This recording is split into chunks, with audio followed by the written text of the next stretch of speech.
आप देख रहे हैं प्राइम टीवी, सच साहस सरोकार। लखनऊ में डालीगंज पुल से युवक ने लगाई छलांग। बड़ी खबर आपको लखनऊ से बता दें, डालीगंज पुल से युवक ने छलांग लगाई है। युवक की छलांग की सूचना पाते ही मौके पर पहुंची पुलिस। बड़ी खबर लखनऊ से सामने आ रही है, जहां पर डालीगंज के पुल से एक युवक ने छलांग लगाई। पुलिस गोरखापुरों की मदद से युवक की तलाश कर रही है। गोमती पुल पर युवक की छलांग के बाद लोगों की लगी भीड़। खबर लखनऊ से है। वजीरगंज थाना क्षेत्र के स्थित गोमती पुल की घटना बताई जा रही है। कानपुर में भोलू जबर हत्या से जुड़ा मामला सामने आ रहा है। पुलिस ने 2 आरोपियों को किया गिरफ्तार। खबर कानपुर से है। पुलिस ने दयान और बबलू सिस्टम को गिरफ्तार कर भेजा जेल। घटना के समय सीसीटीवी में कैद हुए थे दोनों आरोपी। हवाई फायरिंग करते हुए दिखाई दिए थे दोनों। मूलगंज थाना का पूरा मामला है। ज्यादा जानकारी के लिए इस खबर पे हमारे साथ संवाददाता अनिल जुड़ेंगे। अनिल, भोलू जबर हत्या से जुड़ा मामला सामने है, जहां पर दोनों आरोपियों को गिरफ्तार कर लिया गया है। जी बिल्कुल, मैं बता दूं कि अभी कुछ दिनों पहले ही मूलगंज थाना क्षेत्र में एक हत्या को अंजाम दिया गया था, जिस हत्या में 2 आरोपी को तुरंत गिरफ्तार कर लिया गया था। लेकिन कहीं ना कहीं जो 2 मुख्य आरोपी थे वो भी अभी फरार कर चल रहे थे। लेकिन पुलिस की गहनता को देखते हुए जिस हिसाब से पुलिस ने लगातार छापेमारी कर रही थी, उसी के चलते पुलिस ने जो 2 आरोपी फरार चल रहे थे उनको भी गिरफ्तार कर लिया है। और बता दूं कि जिस हिसाब से कानपुर पुलिस कमिश्नर से लगातार सवाल उठ रहे थे, लेकिन कहीं ना कहीं कानपुर पुलिस ने ये गुड वर्क करके कानपुर के पुलिस प्रणाली को कहीं ना कहीं सुधारने का प्रयास किया है। जी, तमाम जानकारी के लिए बहुत बहुत धन्यवाद आपका अनिल। मलिन बस्ती पहुंचे प्रशासनिक अधिकारी। खबर लखनऊ से सामने आ रही है। पुलिस बल के साथ सर्वे करने पहुंचे अफसर।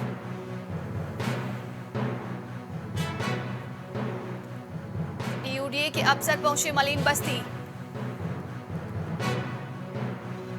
हजरतगंज के बटलर पैलेस के पास पुलिस बल के साथ मौजूद। अस्थायी रूप से रह रहे लोगों के सत्यापन के लिए पहुंचे अफसर। मलिन बस्ती पहुंचे प्रशासनिक अधिकारी। सर्वे के लिए मलिन बस्ती पहुंचे प्रशासनिक अधिकारी। पुलिस बल के साथ सर्वे करने पहुंचे अफसर।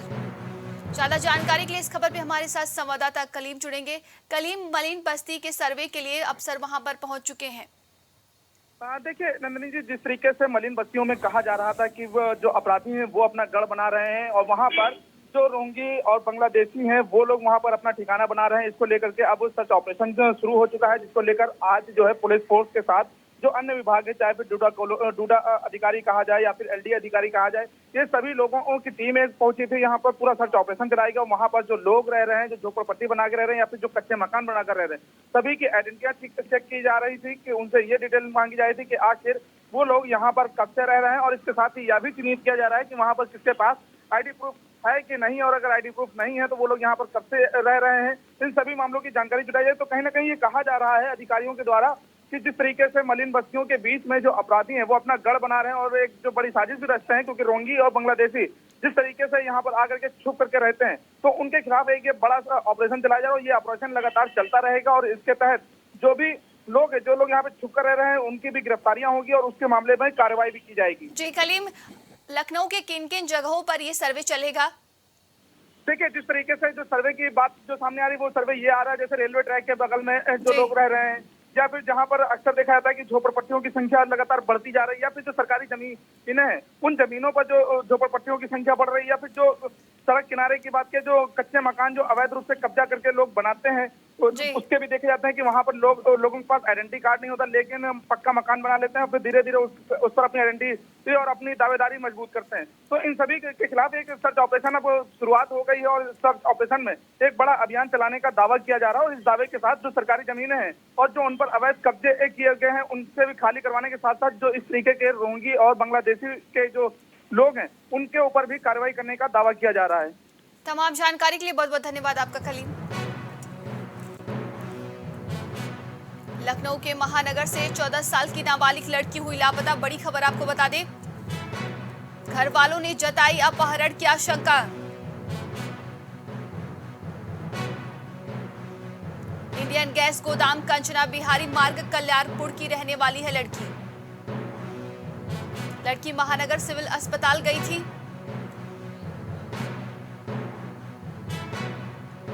परिवार वालों ने गुडम्बा थाने में दी थी गुमशुदगी की तहरीर।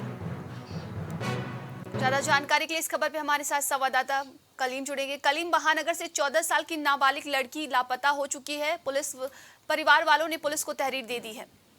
देखिए, जिस तरीके से एक किशोरी जो है वो अस्पताल गई थी इलाज के लिए, लेकिन इलाज के दौरान जिस तरीके से वहां पहुंची, लेकिन कुछ संदिग्ध परिस्थितियों में लापता हो गई, घर नहीं पहुंची, जिसके बाद से परिवार लगातार उसकी तलाश कर रहा था। लेकिन जो तलाश है वो तलाश में जब कोई सफलता परिवार को नहीं मिली है तो परिवार ने इस मामले में पुलिस को एक गुमशुदगी के तौर पे एप्लीकेशन दिया था और एक जो है गुहार लगाई थी कि आखिर उसकी बेटी संदिग्ध परिस्थितियों में लापता हो गए। अनहोनी की आशंका जताई गई थी, लेकिन बड़ी बात यह रही है कि 24 घंटे से अधिक समय बीत गया और पुलिस ने इस मामले में किसी तरह का कोई संज्ञान नहीं लिया है। क्योंकि अगर हम आपको थोड़ा पिछले एक घटना की बात करें कि महानगर से ही एक लड़की की जो है वो संदिग्ध परिस्थितियों में लापता हुई थी और उसका शव 4 दिन बाद कुकरेल के जंगल में पाया गया था।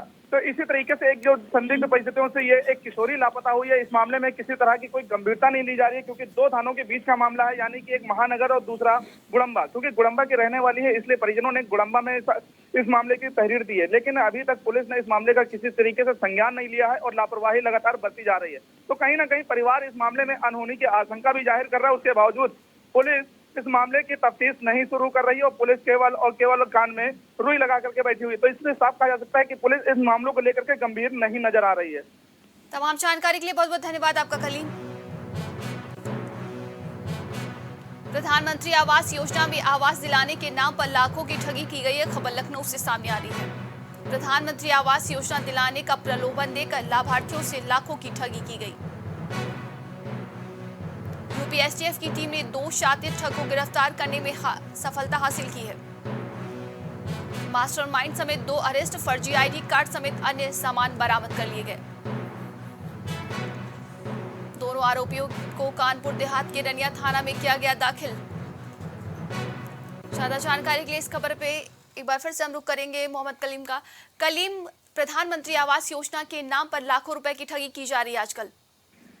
देखिए नंदनी जी, जिस तरीके से प्रधानमंत्री आवास योजना है, इसमें जो गरीब तबके का लोग है उन लोगों को आवास योजना के तहत मकान देने की जो बात की जा रही थी, इसी के तहत जो ठग हैं वो लगातार इसको अपना जो है गढ़ बनाते जाते हैं। क्योंकि एक ऐप के जरिए लोगों को अपना शिकार बना रहे थे। जो लाभार्थी हैं उनसे उस ऐप के जरिए पैसा जो है जमा कराते थे और उनको मकान देने का जो प्रलोभन था वो देते थे। इसी प्रलोभन के बीच लोगों ने उसमें काफी रकम उसमें जमा की, लेकिन ना तो उनको मकान मिला और ना ही उनकी रकम मिली। इस मामले को लेकर के जिस तरीके से पुलिस में शिकायत की गई थी, फिलहाल इस मामले की जांच अब एसटीएफ की टीम कर रही थी और इसी ऑपरेशन के बीच 2 लोगों की जिस तरीके से गिरफ्तारी हुई है, तो इसमें एक जो बताया जा रहा है वो एक मास्टरमाइंड है और उसका एक साथी है।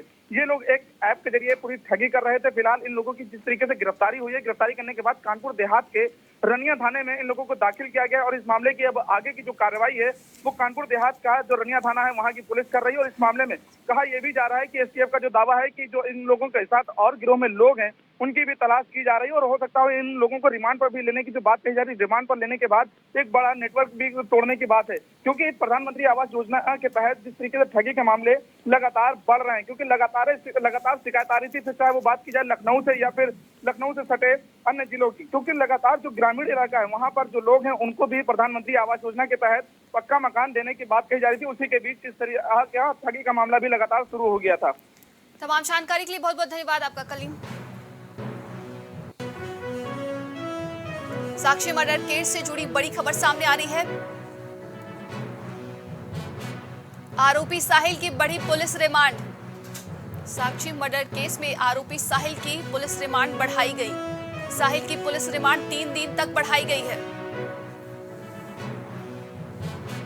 पूछताछ में गुमराह कर रहा है आरोपी साहिल। ज्यादा जानकारी के लिए इस खबर पे हमारे साथ मोहम्मद कलीम जोड़ेंगे एक बार फिर से।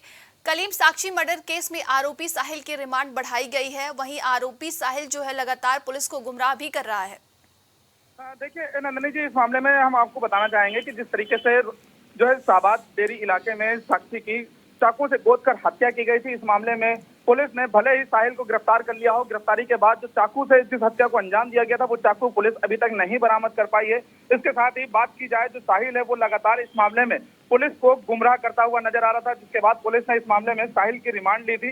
लेकिन रिमांड के बाद भी पुलिस को कुछ खास जानकारी नहीं मिल पाई। लेकिन जिस तरीके से अब 3 दिनों की रिमांड उसकी बढ़ाई गई है तो इसमें दावा किया जा रहा है कि आखिर उसकी हत्या के पीछे वजह क्या थी, क्योंकि अभी तक ये कहा जा रहा था कि पुलिस जो साहिल है उसने प्यार में धोखा खाने को लेकर के इस तरीके की हत्या को अंजाम दिया है। लेकिन जिस तरीके से अब उस मामले की रिमांड बढ़ रही तो कहीं ना कहीं इसमें कहानी कुछ और निकल के सामने आ रही, क्योंकि लगातार गुमराह करना और गुमराह करने के दौरान जिस हथियार से उसने इस हत्याकांड को अंजाम दिया वो अभी तक ना मिलना ये अपने आप में एक बड़ी बात है। क्योंकि इस हत्याकांड का अंजाम देने के बाद जिस तरीके से ये 110 किलोमीटर का सफर तय करके बुलंदशहर में जाकर ठहरा हुआ था, छुपा हुआ था, लेकिन अब गिरफ्तारी हुई है तो कहीं ना कहीं ये कहा जा रहा है कि इसके पीछे केवल प्यार मोहब्बत ही नहीं, कुछ और भी बड़ी साजिश थी जिसको लेकर पुलिस उससे पूछताछ करेगी रिमांड पर लेने के बाद। और रिमांड पर लेने के दौरान क्या कुछ अन्य खुलासा होगा इसका भी एक बड़ा राज खुलेगा, क्योंकि जिस तरीके से इस हत्याकांड को अंजाम दिया गया और गुमराह करना, इन दोनों के बीच की आखिर कड़ी क्या है उसको तलाशने की कोशिश कर रही है पुलिस। तमाम जानकारी के लिए बहुत बहुत धन्यवाद आपका कलीम।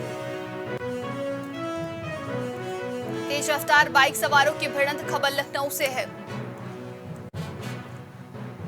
हादसे में 2 लोगों की मौत हो गई।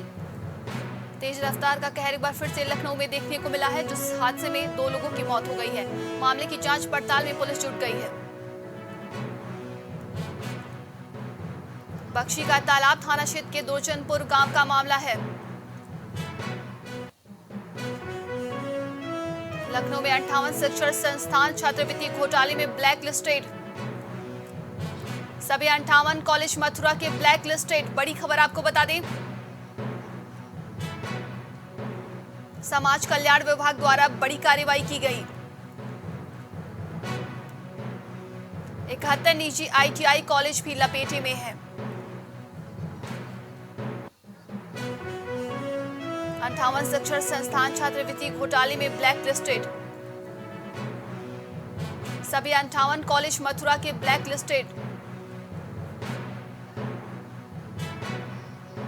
बता दें कि समाज कल्याण विभाग द्वारा बड़ी कार्रवाई की गई है। 71 निजी ITI कॉलेज भी लपेटे में आए हैं।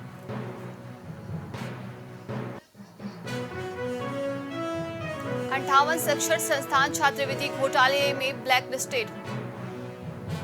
सभी 58 कॉलेज मथुरा के ब्लैक लिस्टेड।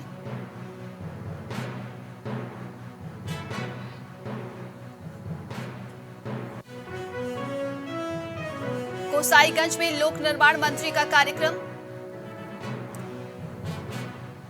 शाम 4 बजे गोसाईगंज में पहुंचेंगे मंत्री जितिन प्रसाद। खबर लखनऊ से है। प्रयोगात्मक कार्य का शुभारंभ करेंगे मंत्री। सीसी रोड बनाए जाने के प्रयोगात्मक कार्यक्रम का होगा शुभारंभ। बेली कला के संपर्क मार्ग पर सेल ग्रिड का होगा प्रयोग। मकान कब्जेदारी को लेकर पुलिस और अधिवक्ताओं के बीच हुई नोकझोंक। खबर लखनऊ से है। थाना के अंदर भारी संख्या में पहुंचे अधिवक्ताओं ने जमकर काटा बवाल। थाना के अंदर अधिवक्ताओं और पुलिस के बीच हुई नोकझोंक। खबर लखनऊ से सामने आ रही है। क्लाइंट की जमीन पर निर्माण कराने पहुंचे थे अधिवक्ता। अनिरुद्ध अपने अधिवक्ता साथियों के साथ पहुंचे थे। पुलिस ने मांगा कागज तो जमकर हुआ बवाल। अधिवक्ता और पुलिस के बीच हुई नोकझोंक। खबर लखनऊ से है। इंदिरानगर थाने का पूरा मामला बताया जा रहा है।